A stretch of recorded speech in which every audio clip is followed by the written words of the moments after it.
শুভ সকাল বন্ধুরা, আশা করি সবাই অনেক ভালো আছো। আজকে উঠে দেখে অনেক বেলা হয়ে গেছে, তাই আমি এখন ব্রাশ করতেছি। আর ব্রাশ করতে করতে দেখি মা এদিক দিয়ে রুটি আর আলুর তরকারি রান্না করেছে, তো নিয়ে আমি খেয়ে নিলাম।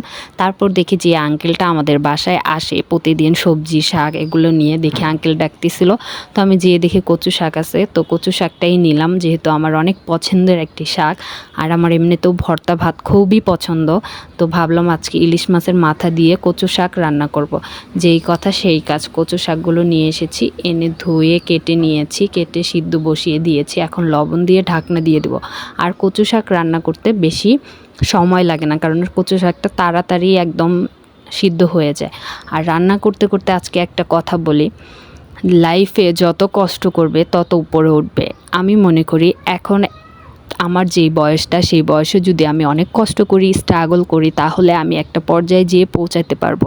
আর যারা ভাবেন যে না আমি এখন কিছুই করব না, আরও সময় আছে তারপর আমি করব, তাহলে তারা কোনো দিনই কিছু করতে পারবেন না।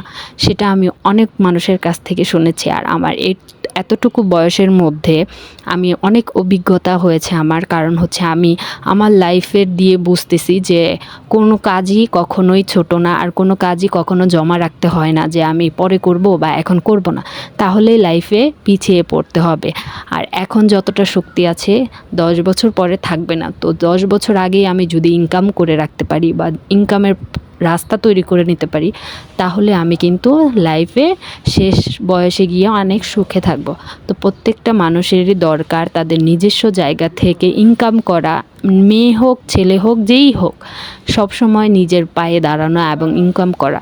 আমি তাই সবাইকে একটা সাজেশন দিব যে নিজে কিছু করো, কখনো কারো জন্য অপেক্ষা করবে না যে দিবে আমি খাবো বা আমার কিছু করতে পারবো না, এটা কখনোই না। নিজের যোগ্যতায় যতটুকু যেতে পারো যাবে।